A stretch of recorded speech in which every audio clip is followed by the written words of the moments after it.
ওই দেহ মন্দিরের মধ্যে, যে মন্দিরে সবাই দেখতে পায় না, কিন্তু যে আমায় ভালোবাসে সে দেখতে পায়। তার দেহ মন্দিরের মধ্যে আমি বসে আছি। তাই আজকে সবরই আমি তোমাকে কৃপা করে গেলাম। তোমার কোনো দুঃখ থাকবে না, তোমার কোনো কষ্ট থাকবে না, তোমার জীবন সার্থক হয়ে উঠবে আমার ভাবনায়। কি সুন্দর ভাবনা দেখুন। তাকে কৃপা পরবশ হয়ে নিজে গিয়ে কৃপা করলেন। আমরা এমন কত কত ঘটনা দেখছি লীলার মধ্যে দিয়ে। মর্যাদা পুরুষোত্তম শ্রী রামচন্দ্র, শ্রীকৃষ্ণ ভগবান, তাদের মধ্যে দিয়ে দেখছি কোথায় ত্রেতা, কোথায় দাপর, কোথায় কত কিছু পরপর এসে যাচ্ছেন তারা। আর ভগবানের কৃপা যে সর্বদা ওই নিচের দিকে যায়, ওপর দিকে যায় না। অহংকার উপর দিকে, ওই অহংকারের দিকে যায় না। ভগবানের কৃপা সর্বদাই নিচগামী, নিচের দিকে যায়। যে মনে করে আমি নম্র, আমি বিনয়, আমার অন্তরে কোনো জ্ঞান নেই, আমার কোনো ভাবনা নেই, আমার কোনো ক্ষমতা নেই, যেমনভাবে সরল প্রাণে বিনয় হয়ে যে ভগবানকে ডাকে, তার জীবনী হলো সার্থক। তার মনুষ্য জীবনের সার্থকতা বিধানই হলো তার মন নির্মল স্বচ্ছ, আর তাই সে দেখতে পায় অন্তরের মধ্যে ভগবানকে।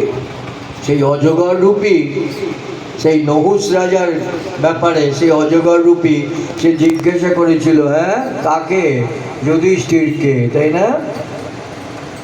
অজগর নহুষের গল্পটা জানেন তো আপনারা? নহুষের কাহিনী, সে অহংকারে মত্ত, ওখানেও সে অহংকার, অহংকারে মত্ত। ইন্দ্রের আসনে তাকে বসানো হয়েছিল, হ্যাঁ, ইন্দ্রের আসনে তাকে বসানো হয়েছিল, আর তাই জন্য তার মনটা খারাপ দিকে চলে গেল। আর খারাপ দিকে চলে গিয়ে যা হয়, অহংকারে পতন। যেখানে অহংকার সেখানেই পতন। ভগবান কৃপা করবেন, তার অহংকার চলবে, সে তো পরের ব্যাপার, কিন্তু অহংকার থাকলে ভগবান সহ্য করতে পারে না। তার অহংকারে পতন হলো। সেই নহুষ ইন্দ্রের আসনে বসেও তার চিন্তা হয়েছিল ইন্দ্রের স্ত্রীকে কি করে পাওয়া যায়। আমরা যখন প্রভাব প্রতিপত্তি পাই না, অর্থে বা নিজস্ব প্রভাব প্রতিপত্তি যখন, তখন ওই খারাপ দিকেই মনটা চলে যায়। যার যায় না সে হলো ভগবত কৃপায় অভিষিক্ত। বহু সম্পদের মধ্যে থেকেও যার ওই অসৎ পথে, অসৎ ভাবনার মধ্যে মনটা যায় না, সে হলো ভগবানের কৃপায় অভিষিক্ত, তাই তার যায় না। সবার যে চলে যাবে অসৎ পথে তা নয়, কিন্তু সাধারণত বলছেন, শাস্ত্র বলছেন যে যখন কেউ প্রভাব প্রতিপত্তি পায়, যখন ক্ষমতার অধিকারী হয়, যখন ঐশ্বর্য বিলাসে ডুবে থাকে, তখন তার খারাপ দিকে মনটা যায়। নহুষের ঠিক তাই হয়েছিল। সেইখান থেকে তার কি হলো, সেখান থেকে দেখলাম যে আস্তে আস্তে সে অজগর হয়ে গেল। পরপর ঘটনাগুলো রয়েছে। সেখানে অজগর হয়ে গেল অভিশাপে, অগস্ত্য মুনির অভিশাপে। অগস্ত্য মুনির অভিশাপে অজগর হয়ে গেল। এবার অজগর তো পড়ে আছে, এবার ওই পঞ্চপাণ্ডব বনের মধ্যে ঘুরে বেড়াচ্ছিলেন। এবার ঘুরতে ঘুরতে ওই ভীম এসে পড়েছে ওইখানে। অত মহাপরাক্রমশালী ভীম, সে এসে পড়েছে অজগরটার সামনে, আর অজগর সে পেঁচিয়ে ফেলেছে। এবার ভীমকে ছাড়াতে পারছে না। এদিকে অজগরকে অভিশাপ দেওয়া হয়েছিল, তুমি অজগর হয়ে থাকবে, কিন্তু তোমার বলে আমার এই থেকে উপায় কি, আমি নিশ্চয় উদ্ধার পাবো কী করে? বলেছিল দেখো, তোমার দুটো প্রশ্ন, এই প্রশ্নের উত্তর যে দিতে পারবে তার হাতেই তোমার উদ্ধার হবে। এইটা অজগর লাভ করেছিল। এবার যখন ওই ভীমকে জড়িয়ে ধরেছেন, ভীম তো ছাড়াবার চেষ্টা করছে, কিছুতেই পারছে না। মহাবিক্রম, মহাপরাক্রমশালী ভীম, অথচ তিনি ছাড়াতে পারছেন না অজগর। যুধিষ্ঠির খুঁজতে খুঁজতে কোথায় গেল ভাই, খুঁজতে খুঁজতে এসে দেখছে যে আরে ভীম তো এই অজগরের এর মধ্যে রয়েছে, পুরো ছাড়াতে পারছে না। তখন যুধিষ্ঠির বলছে যে তুমি অজগর, তুমি কি করলে পরে তুমি ছেড়ে দেবে আমার ভাইকে, বলো বলো বলো বলো, তুমি ছেড়ে দাও আমার ভাইকে, মেরে না, মেরে না, হত্যা করো না। তখন অজগর রূপী ওই নহুষ, তিনি বলছেন যে নহুষ তো অজগর হয়ে গেছিলেন অভিশাপের ফলে। এবার নহুষ বলছেন যে আমার প্রশ্ন আছে, আমার প্রশ্ন আছে, এই প্রশ্নের যদি উত্তর তুমি দিতে পারো তাহলে তুমি হবে কি, তুমি তোমার ভাইকে ছাড়িয়ে নিতে পারবে। তখন যুধিষ্ঠির বললেন আমি কি পারবো উত্তর দিতে? বলেন চেষ্টা করে দেখো, যদি পারো তাহলে তোমার ভাই ছাড়া পাবে, আর আমিও উদ্ধার লাভ করবো তোমার হাতে। যখন বলেছেন, যুধিষ্ঠির বললেন যে বলো কী প্রশ্ন? তখন বলেছেন যে প্রথম একটা প্রশ্ন হলো ব্রাহ্মণ কে? তখন যুধিষ্ঠির একটু চুপ করে থেকে কিছুক্ষণ পরে বললেন, হ্যাঁ, ব্রাহ্মণ সেই যে ব্রাহ্মণ বংশে জন্মগ্রহণ করে ধৈর্য, ন্যায় এবং দৈন্যতা, নম্রতা এবং তপস্যা এইগুলি নিয়ে থাকে। ব্রাহ্মণ শুধু বংশে জন্মগ্রহণ করে ব্রাহ্মণ যদি অসৎ পথে কুপথে চলে তাহলে তাকে ব্রাহ্মণ বলা হবে না। কি শিক্ষা এটা! তখন অজগর বললেন, বাহ, সুন্দর কথা তোমার থেকে জানলাম তো। শুধু বংশে জন্মগ্রহণ করে সে ব্রাহ্মণ হয়ে গেল আর অসৎ পথে চললে, অন্যায় করে, অখাদ্য কুখাদ্য খায়, তাকে ব্রাহ্মণ পরিগণ্য করা যাবে না। এই শাস্ত্রের শিক্ষা। তাই যুধিষ্ঠির বলেন, যার মধ্যে দয়া, যার মধ্যে ন্যায়, যার মধ্যে সততা, যার মধ্যে তপস্যা এগুলো আছে, বিনয়, সে হলো ব্রাহ্মণ। অজগর বললেন, খুব ভালো কথা। আর দ্বিতীয় প্রশ্নটা কি? দ্বিতীয় প্রশ্ন অজগর বললেন, জীবের জানার তত্ত্বটা কি? কি জানলে পরে জীব শুধু মানুষ নয়, তার মনুষ্য জন্মটা সার্থক হবে? তখন যুধিষ্ঠির একটু ভেবে চিনতে বললেন, ব্রহ্ম জিজ্ঞাসা, অর্থাৎ ব্রহ্ম জিজ্ঞাসা। ব্রহ্ম জ্ঞান যার আছে তার মনুষ্য জন্ম সার্থক। ব্রহ্ম জ্ঞান অর্থ কি? ভগবানের জ্ঞান। যে ভগবানের ভাবনার মধ্যে থাকে, যে ভগবানকে নিয়ে সর্বদা চিন্তা করে, তার জ্ঞানই হলো সর্বশ্রেষ্ঠ জ্ঞান। আর অন্য কোনো জ্ঞানের প্রয়োজন হয় না। ভগবত ভাবনাই একমাত্র জ্ঞান। দেখুন, রায় রামানন্দ সংবাদেও আমরা সেই কথা শুনেছি। রামানন্দ মুখে ভগবান গৌরাঙ্গ সুন্দর তিনি বলেছেন, জীবের একমাত্র উপাস্য কি, জীবের একমাত্র সার কি, কি করা কর্তব্য? সেখানে বলেছেন ভগবত ভাবনা, রাধা কৃষ্ণ সেবা। আহা, সেখানেও বলা হলো রাধা কৃষ্ণ সেবাই হলো জীবের একমাত্র লক্ষ্য হওয়া উচিত। তবেই হবে মনুষ্য জীবনের সার্থকতা। রাধা কৃষ্ণকে, যিনি সচ্চিদানন্দময়, যিনি আনন্দময় শুধু নয়, লীলাময়, কৃপাময়, করুণাময়, যিনি সর্বদা করুণা প্রকাশ করছেন আমাদের জন্য, কিন্তু আমরা নিতে পারছি না তার করুণাটাকে। কেন নিতে পারছি না? ওই যে বললাম, পাত্রটা ঠিক হয়নি। পাত্রটা যদি ঠিক থাকে তাহলে ওই করুণা যে বর্ষণ হচ্ছে, ভক্ত কি করে অনুভব করে? ভক্ত কি করে অনুভব করে যে হ্যাঁ, আমার আর কিছু নেই, আমার আছেন শুধু ভগবান শ্রীকৃষ্ণ, আমি আর কিছু জানি না, তাকেই আমি একমাত্র জানি, তিনি আমার ধ্যান, তিনি আমার জ্ঞান, তিনি আমার সব কিছু। ওই অনেক অনেক মন্ত্র উচ্চারণ আর অনেক অনেক জ্ঞান লাভ করলে পরে সে ব্রহ্মজ্ঞানী হতে পারে না।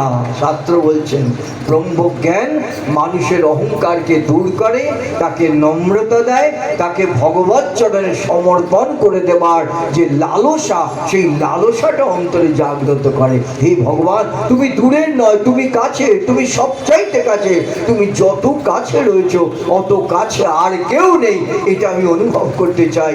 চোখ দিয়ে যেমন করে সব কিছু দেখছি, আমি তেমন করে তোমাকে দেখতে চাই, তার মধ্যে দিয়ে আমার এই চোখের সার্থকতা।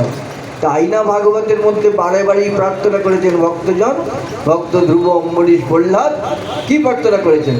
আমাদের এই চোখ দিয়েছে, চোখ দিয়ে যেন তোমাকে দেখতে পাই। ওই অন্য কিছু তো চাননি, অন্য জ্ঞানের কথা তো চাননি, বলেছেন এই চোখ দিয়ে যেন তোমাকে দেখতে পারি। কেন না, চোখ দিয়ে তোমাকে দেখলে পারি এই চোখের সার্থকতা বিধান হবে। এই চোখ দিয়ে যখন তোমাকে দেখতে, তখনই আমার এই চোখটা যে আছে সেটা সার্থকতা। কত কিছু দেখি চোখ দিয়ে, কিন্তু তোমাকে তো দর্শন করি না। বলেন কি করে দেখবে? চোখ আমি সকলকে দিয়েছি, কিন্তু সেই চোখ আমি সকলকে দিইনি। যে চোখ পেলে পরে কি হবে? চোখের সার্থকতা দর্শন করে, আমার রূপ মাধুরী দর্শন করে নয়ন যুগলকে সার্থক করতে পারবে, তাই না? রাধা কৃষ্ণ প্রাণ মোর যুগল কিশোর, জীবনে মরণে গতি, আর নাহি মোর অনুভব। অনুভব। কি বলছেন নরোত্তম ঠাকুর বলছেন, হ্যাঁ, রাধা কৃষ্ণ প্রাণমোর যুগল কিশোর, জীবনে মরণে গতি আর নাহি মোর। বুঝেছেন? তার সাধনায়, তার তপস্যায়, তার ভাবনায়, ভগবানের স্মরণ মননে তিনি উপলব্ধি করেছেন রাধা কৃষ্ণ ছাড়া আর কোনো গতি নেই। তাই বলেছেন, কালিন্দির কুলে কেলি কদম্বের বন, রতন দৃঢ় উপর বসব দুজন। অহংকার চূর্ণ বিচূর্ণ হয়ে গেছে নরোত্তমে, কোনো অহংকার নেই। সেই অহংকার চূর্ণ বিচূর্ণ হয়ে গেছে বলে এই লোভগুলো লালসাগুলো করতে পারছেন। কালিন্দির কুলে গেলি কদম্বের বন, রতন বেদির উপর বসাব দুজন। গাঁথিয়া মালতির মালা দিব দোহার গলে, অধর তুলিয়া দিব কর্পূরতা। বলে লালসা লৌল্যমেব মূল্য একলম। এই লালসা যদি অন্তরে প্রতিষ্ঠিত করা যায় তাহলে আর কোনো কিছুর দরকার হয় না।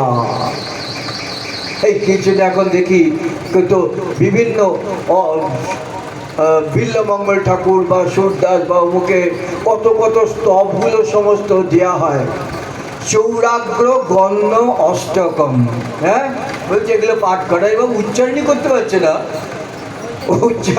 উচ্চারণই করতে পারছে না। চৌরাগ্র গণ্য অষ্টকম, আরে সে আবার সৌরাগ্য, ওটা আমাদের জন্য নয়, ওটা বিল্লমঙ্গল ঠাকুর বলতে তুমি চোর চোর চোর, আমরা বলতে পারবো না। তাকে বলছেন চোর, শ্রীকৃষ্ণ ভগবানকে বলছেন আমরা বলতে পারি না। তার অন্তরে যে প্রেম, তার অন্তরে যে ভালোবাসা অনুরাগ, তার দ্বারাই তিনি বলতে পারছেন তুমি চোরেদের অগ্রগণ্য। কেন? তুমি আমার মনটাকে চুরি করে নিয়েছো, তুমি আমার হৃদয়টাকে চুরি করে নিয়েছো। হাত ছেড়ে পালিয়ে গেছিলেন না কৃষ্ণ, বলছি যাও যাও যাও, তুমি যাও, যেখানে খুশি চলে যাও, আমি তোমাকে চাই না। কৃষ্ণ থতমত খেয়ে গেছিলেন, বলে কি তুমি আমার ভাবনা করো, আমার চিন্তা করো, আর আমাকে চাইছো না বলছো? বলছে না, ওই যে তুমি ছলনার আশ্রয় করে আমার হাতটা ছাড়িয়ে চলে গেলে, তুমি খুব চতুর শিরোমণি, তাই না? কে বলতে পারে এমন করে? যে তাকে ভালোবাসে সেই অভিমান করতে পারে তার সাথে। সে ভালোবাসা আমাদের অন্তরে নেই, আমরা বলতে পারি না তুমি চোরেদের অগ্রগণ্য। না না, ওই স্তব আমাদের জন্য নয়। আমার পিতৃদেব আমাকে বলেছিল এই যখনটা এইটা আমাদের গৌরাঙ্গ পত্রিকা অনেক বছর আগে, তোমরা তো পাও গৌরাঙ্গ পত্রিকা 52 বছর ধরে চলছে, যখন প্রথম দিকে তখন এই স্তবগুলোকে প্রকাশ করতাম। বাবা বললেন দেখো এগুলো সবার জন্যে নয়, আমরা কৃষ্ণকে চোর বলতে পারি না, কৃষ্ণ আমাদের প্রাণের দেবতা, অন্তরের দেবতা। ও বিল্লমঙ্গল ঠাকুরই বলতে পেরেছেন, গোপীরাই বলেছেন না কি খুব তুমি নিজে ঐশ্বর্য প্রকাশ করো, তুমি সব কিছু করো না, আর আমাদেরকে টেনে নিয়ে এসে ডেকে নিয়ে এসে আমাদের চলে যেতে বলছো, যাবো না। বলতে পেরেছেন, কেন বলতে পেরেছেন? তার সাথে তাদের প্রেমের সম্পর্ক, মধুর সম্পর্ক। বিল্লমঙ্গল ঠাকুরের কথা বলতে পেরেছেন, আমাদের জন্য ওগুলো নয়, আমাদের জন্য রাধা কৃপা কটাক্ষ।